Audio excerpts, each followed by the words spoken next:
On March 21st, 2000, the television program Family Guy aired the episode Death is a Bitch, a story in which Peter Griffin takes on the mantle of the Grim Reaper after an unfortunate accident. 3 years later, on November 2nd, 2003, The Simpsons aired Treehouse of Horror 14. It featured the segment Reaper Madness, in which Homer Simpson also takes on the mantle of the Grim Reaper. Although both shows were on the Fox network, they aired on different nights of the week. Curiously though, The Simpsons waited to do their Grim Reaper story until after the cancellation of Family Guy in 2002. Is this just a coincidence? Could two Fox animated productions dream up the same surreal premise? Did The Simpsons brazenly wait till its rival was dead and buried before stealing its idea? Did The Simpsons do it, or was it Family Guy the entire time? To start out spooky season this year, we will analyze two classic Halloween specials, The Simpsons Treehouse of Horror 14 and... wait a minute, this is just a regular episode of Family Guy. What is this show? Next, you're going to be telling me there are regular episodes in which Peter sells his soul to the devil, or Brian and Stewie travel through time. Anyway, at first glance, these do not seem to be all that similar. The Family Guy example is full length, and The Simpsons Halloween segment isn't even 6 minutes. Because of this, Family Guy has an entire Act 1 that isn't present in The Simpsons version. At the beginning, a lump is found on Peter's breast, and he goes to the doctor to have it examined. The family is worried Peter might die, but luckily it was just a dead comedian from the silent movie era. Upon receiving his hospital bill, Peter is horrified by the outrageous cost. This is a reference to the US healthcare system. To get around this, he fills out his paperwork saying he died, because I guess his insurance would rather he be dead than alive. This is a reference to the US healthcare system. Here's where the two stories begin to align. The Grim Reaper arrives at the front door, demanding to reap the soul of a family member. In the case of Family Guy, he has come for Peter, due to the paperwork he filled out. In The Simpsons case, he came for Bart. Both episodes ultimately lead to the same place, but travel at different speeds. Family Guy takes the more relaxed and easygoing approach, which is fitting given that the Grim Reaper is voiced by Norm Macdonald. They invite him to dinner, and afterward, Peter has to leave with him.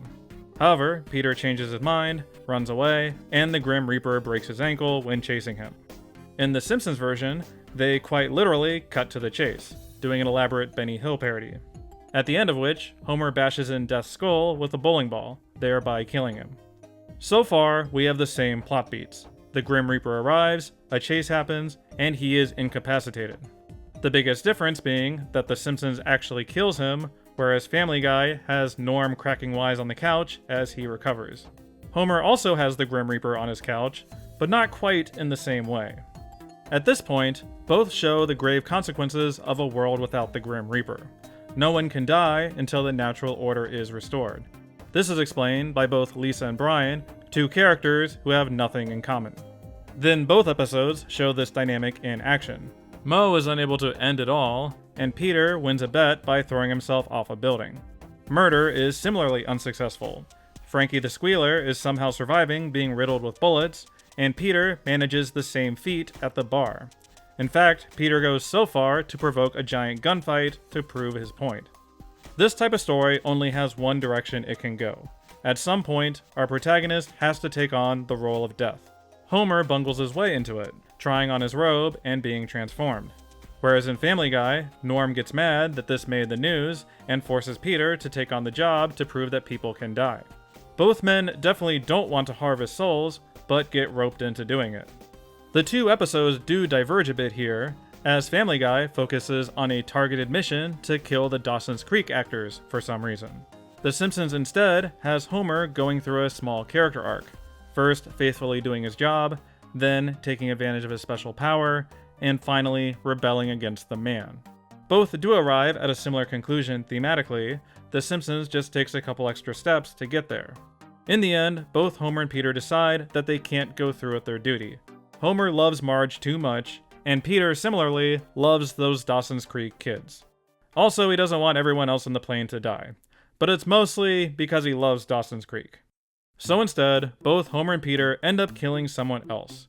Peter accidentally kills the pilots when trying to stop them from crashing the plane.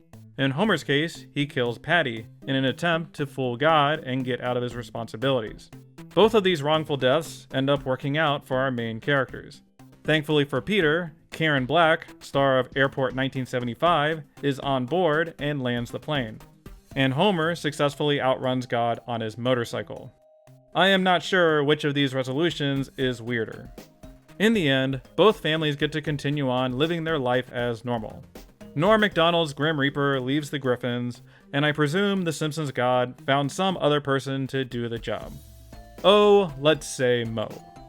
There are a few other similarities between these episodes that make me wonder how much The Simpsons really lifted from Family Guy. For example, both stories feature subplots where the mom's character's life is in danger. God puts Marge on Homer's death list, and Stewie tries to kill Lois himself, only failing because of Death being out of commission.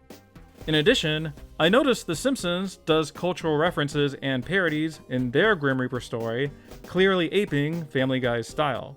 The only thing they didn't steal is how Family Guy will cut away to some unrelated pop culture reference, like this one and this one and this one and this one. And, most damningly, you notice that the characters in The Simpsons line up suspiciously well with the Family Guy episode from 3 years prior. There's a dad, a mom, a son, a daughter, a baby, and a dog. The only change The Simpsons made was not having their baby and dog talk. Despite many similarities structurally, both do emphasize different aspects. There are essentially two halves to the story, the world without death and becoming the Grim Reaper. Family Guy was much more interested in the first part, the mechanics of a world without death. Unlike Homer, Peter explores this dynamic for himself, and it becomes a major event in the world. Whereas The Simpsons preferred getting Homer in that costume and then setting him loose on Springfield. Homer is much more bloodthirsty than Peter, embracing and abusing his new role. The Family Guy episode has way more stuff in it in general due to its runtime. All of Act 1 and Norm Macdonald on the couch is totally removed when The Simpsons cut down to their version. Also, Meg is in this episode. However, we're making a case for whether Family Guy did it first, not the other way around. So, all that extra stuff doesn't matter as much. It's more of a question of whether everything in The Simpsons cut down version was already present in Family Guy. How much of The Simpsons version is new material?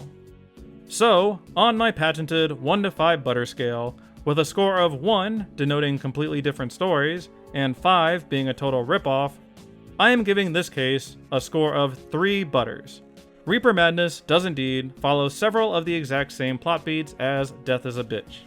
It is true that Homer and Peter become the Grim Reaper through different means, and have different reasons for defying the fates.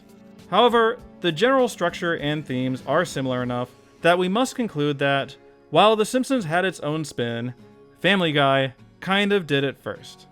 I am sure there are no other fictional tales of people becoming the Grim Reaper.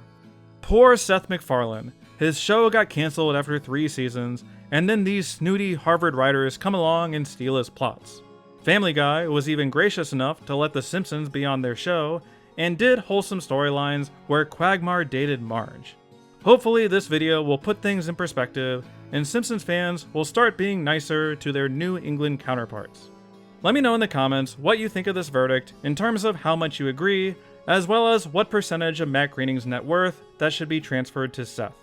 Also, let me know if there are any other TV shows that have beaten The Simpsons to the punch. It seems The Simpsons did a Rear Window parody that is just like a certain Nickelodeon Wallabies version. Also, we may have unfinished business with that orange cat. Whatever direction we go, we must hold The Simpsons' feet to the fire. As always, thanks for watching.